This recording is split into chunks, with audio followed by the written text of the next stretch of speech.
In 1922, the Soviet Union was formed, a new nation that would have a profound impact on the entire globe. It would emerge from the remnants of the Russian Empire after a long and bloody civil war.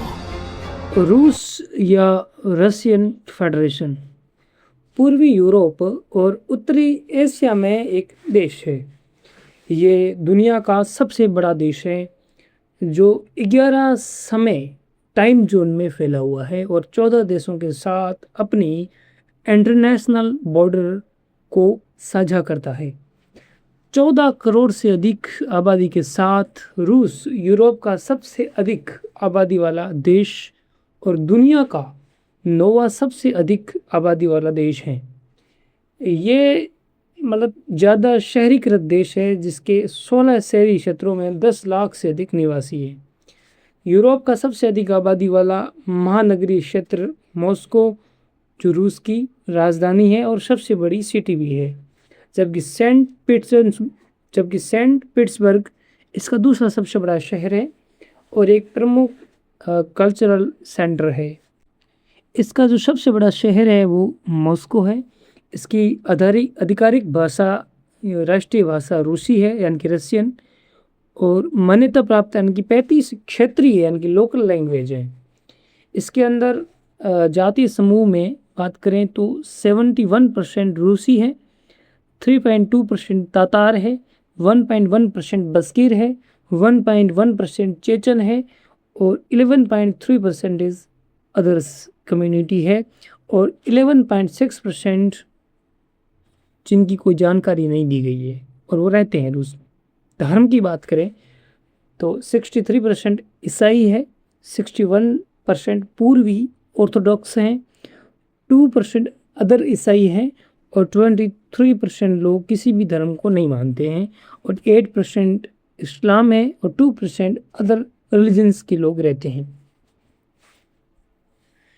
सरकार की बात करें तो सत्तावादी है और तानाशाही के तहत संघीय अर्धराष्ट्रपति रिपब्लिक है।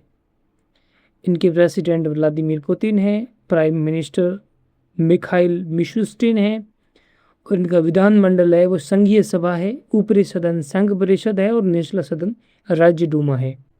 इसकी कुल जीडीपी 2.656 ट्रिलियन है जो यूएस डॉलर के अनुसार है। प्रति व्यक्ति $18,525 है और इसकी जीडीपी कुल पीपीपी 7.525 ट्रिलियन है जो इंडिया के बाद 4th पोजीशन पे आता है। इसकी जो करेंसी है वो रूसी रूबल है और कॉलिंग कोड 07+7 है। आधुनिक रूसी भूभाग पर मानव बस्ती का इतिहास पूरा पाषाण काल तक आता है। 3वीं से 8वीं शताब्दी में के बीच यूरोप में पूर्वी स्लावों के एक समूह के रूप में उभरने से 9वीं शताब्दी में कीवन रूस की स्थापना हुई जिसने 928 में बिजान्टिन साम्राज्य से ऑर्थोडॉक्स ईसाई धर्म को अपनाया।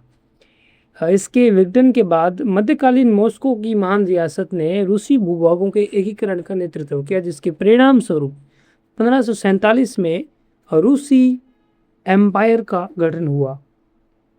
18वीं शताब्दी के प्रारंभ तक रूस ने विलय और रूसी खोजकर्ताओं के प्रयासों के माध्यम से व्यापक विस्तार किया था।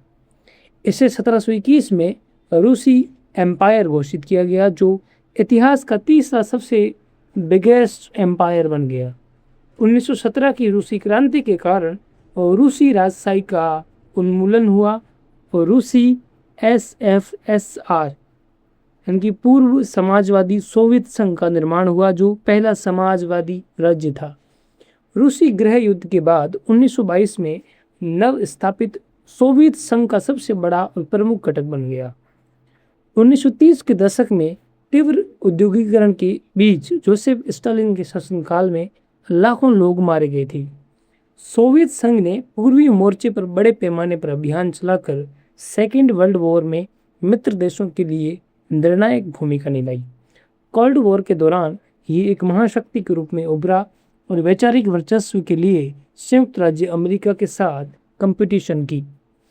सोवियत युग में रूस की कुछ सबसे महत्वपूर्ण तकनीकी उपलब्धियां भी देखी गई, जिसमें पहला मानव निर्मित उपग्रह और अंतरिक्ष में पहला मानव अभियान भी शामिल है।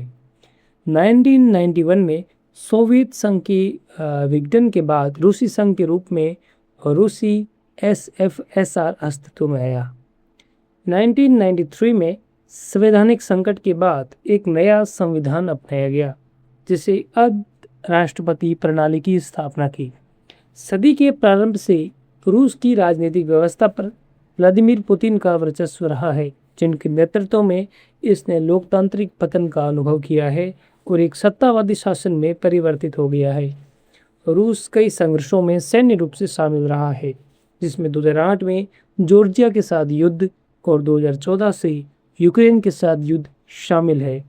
2014 में क्रीमिया का अंतर्राष्ट्रीय स्तर पर अमान्य विलय और 2022 में यूक्रेन पर रूसी आक्रमण के बाद 4 अतिरिक्त क्षेत्रों का विलय भी शामिल है, जिसके परिणाम स्वरूप एक पूर्ण पैमाने पर युद्ध हुआ। रूस को आमतौर पर एक महाशक्ति माना जाता है और यूरोप में इसका क्षेत्रीय प्रभाव काफ़ी अधिक है।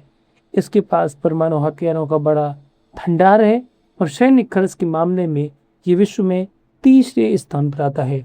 इसकी उन्नत अर्थव्यवस्था विश्व की सबसे बड़ी अर्थव्यवस्थाओं में शुमार है, जो मुख्य रूप से तेल और प्राकृतिक गैस जैसे विशाल खनिज और ऊर्जा संसाधनों पर निर्भर है। लोकतंत्र, मानवाधिकार और मीडिया स्वतंत्रता के मानकों में रूस की स्थिति अभी भी काफ़ी निम्न है, जबकि भ्रष्टाचार का स्तर बहुत अधिक है। सोवियत संघ के उत्तराधिकारी राज्य के रूप में ये संयुक्त राष्ट्र सुरक्षा परिषद के स्थायी सदस्य के रूप में अपनी सीट बरकरार रखता है और कई अंतर्राष्ट्रीय संगठनों का भी सदस्य है। रूस में यूनेस्को द्वारा मान्यता प्राप्त 32 विश्व धरोहर स्थल भी शामिल है।